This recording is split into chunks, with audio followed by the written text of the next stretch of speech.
हाय, आप लोग कैसे हैं। मैं अभय कुमार पांडे आप लोगों को पुनः एक बार फिर से इतिहास की जानकारी देने के लिए उपस्थित हूँ।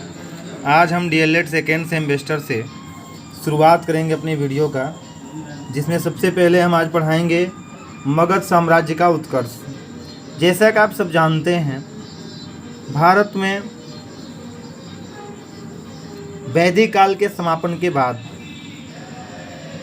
जब क्रांति आया, धीरे धीरे 16 महाजनपद और 10 गणराज्यों को एकजुट बना करके शासन करने की जब बात आई, तो वहाँ पर सबसे शक्तिशाली जनपद के रूप में अगर कोई जनपद सामने उभर करके आया तो उस जनपद का नाम था मगध। जैसा कि हम लोग जानते हैं कि 16 महाजनपदों में आपस में झगड़ा होता रहा, आपस में संघर्षरत रहे। इन संघर्षरत के परिणाम स्वरूप 4 महाजनपद काशी, कौशल, अंग और मगध, ये 4 महाजनपद जो है उभर करके शक्तिशाली शासक इसके जो हैं होते हैं और अपने अगल बगल के सभी राज्यों को, अपने अगल बगल के सभी जनपदों पे अपना अधिकार कर लेते हैं।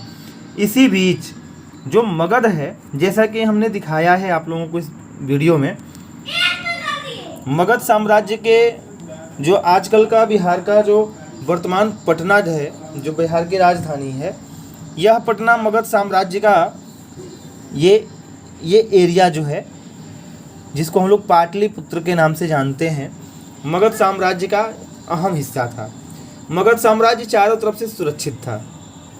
इसके उत्तर में आप देख रहे हैं गंगा नदी बहती थी, इसके पश्चिम में सोन नदी बहती थी, इसके पूरब में आप देखेंगे यहाँ चंपा नदी बहती थी, इसी के बगल में चंपा राजधानी भी थी अंग की। यहाँ बगल में अंग महाजनपद हुआ करता था, ठीक है। इसकी राजधानी चंपा नदी हुआ करती थी और दक्षिण में विंध्याचल कई पर्वत श्रेणियाँ थीं। यह इस महाजनपद को एक तरह से सुरक्षा, एक तरह से कवच का काम करती थी। ये सब इसको जो है घेर के रखी थी, इसलिए यह सबसे शक्तिशाली महाजनपद के रूप में साम्राज्य की दृष्टि से जो है उभर करके सामने आया। इसका शासक अपने साम्राज्य को प्रकृति के द्वारा घेरों से सुरक्षित रख पाया और जल मार्ग होने के कारण यह दूर दूर तक जो है व्यापार कर लेता था। इसलिए उस जमाने में आर्थिक दृष्टि से भी यह बहुत महत्वपूर्ण था। अब हम लोग सबसे पहले बात कर लेते हैं कि यहाँ पे शासन किसने किया। तो जैसे कि हमने यहाँ लिख दिया कि मगध साम्राज्य के प्रमुख शासक या प्रमुख राजवंश कौन कौन से हैं। सबसे पहले आप देखेंगे बृहद्रथ। यह बृहद्रथ कौन था? तो जो हम लोग महाभारत पढ़े हैं, महाभारत काल का ये बृहद्रथ है, इसी का पुत्र। आप लोग एक नाम सुने होंगे जरासंध, जिसका युद्ध होता है भीम से। यह बृहद्रथ का ही पुत्र था जरासंध, जो भीम से लड़ता है और पराजित होता है, मारा जाता है। इसकी राजधानी जो है गिरिब्रज या राजगृह थी।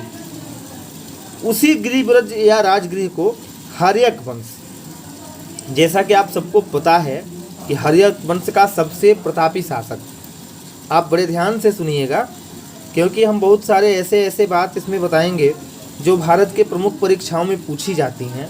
अगर इसको आप तैयार कर लें तो कोई ऐसी परीक्षा नहीं है जिसमें आपको लगभग 2 या 3 क्वेश्चन न मिल जाए।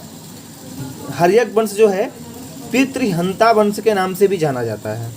किस वंश के नाम से जाना जाता है? पितृहंता वंश के नाम से जाना जाता है।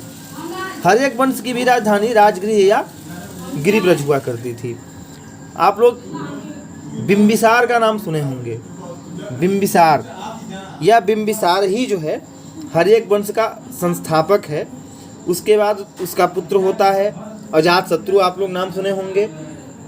ये दोनों जो है बौद्ध धर्म में रुचि रखते थे, क्योंकि जो बिंबिसार था वो भगवान बुद्ध के समकालीन था। कहा जाता है कि अजातशत्रु के शासन के 8वें वर्ष में भगवान बुद्ध का निर्माण प्राप्ति हुआ था। तो अर्थात बिंबिसार के समय में भगवान बुद्ध थे, उनसे बड़ा प्रभावित रहता था। उसके बाद उसका पुत्र जो हुआ उदयन हुआ। तो ये सबने जो है अपने पिता की हत्या करके राज्य को हड़पा है, इसलिए इसे पितृहंता वंश के नाम से भी जानते हैं। तो सबसे पहले हम लोगों ने बृहद्रथ वंश पढ़ लिया, पितृहंता वंश के रूप में हम लोगों ने हर्यक वंश पढ़ लिया। उसके बाद हर्यक वंश का अंतिम शासक जो है नागदशक, नाम याद रख लीजिएगा, नागदशक था। नागदशक अयोग्य शासक था, इसकी हत्या शिशुनाग करता है और एक नए राजवंश की स्थापना करता है जिसे इतिहास में शिशुनाग वंश के नाम से जाना जाता है। इसी का पुत्र होता है कालाशोक, बौद्ध संगीति जो दूसरी हुई थी कालाशोक के शासनकाल में हुई थी। इसके बाद इस वंश के समापन के बाद महापद्मनंद नामक एक, इतिहासों में तो उसे वैश्य पुत्र कहा गया है, शूद्र पुत्र कहा गया है, अब चाहे जो भी हो, इसके विषय में हम लोग आगे पढ़ेंगे। महापद्मनंद जो है शासन का सत्ता संभालता है और नंद वंश की स्थापना करता है। सबसे शक्तिशाली शासक महापद्मनंद होता है। इसके बाद इसके 8 पुत्रों ने शासन किया, कुल 8, एक ये और 8 इसके पुत्र, कुल मिलाकर के 9 शासकों ने शासन किया है नंद वंश में, इसलिए इसे हम लोग नवनंद के नाम से भी जानते हैं। नवनंद का अंतिम शासक या नंद वंश का अंतिम शासक जो है धननंद है। घननंद है, बहुत धन का लोलुप था, इसलिए इसे जो है धननंद भी कहा गया है। यह धननंद जो है सिकंदर का समकालीन था, जो आक्रमण करता है सिकंदर आक्रांता जो है उसका समकालीन था। उसके वंश का नाश करके चाणक्य अपने शिष्य के सहायता से, जिसका नाम इतिहास में चंद्रगुप्त मिलता है, जो आगे चल करके मौर्य वंश हम लोग पढ़ेंगे, उस मौर्य वंश का संस्थापक होता है। इसकी सहायता से नंद वंश के अंतिम शासक धननंद को मारता है और एक नए राजवंश की स्थापना होती है, मौर्य वंश। चंद्रगुप्त इस वंश का सबसे प्रतापी शासक होता है, चंद्रगुप्त मौर्य के नाम से शासन करता है। इसके बाद इसके पुत्र की हत्या करके पुष्यमित्र शुंग शासक बनता है और पहला ब्राह्मण वंश शुंग वंश की स्थापना होती है। इतने शासकों को हमें पढ़ना है।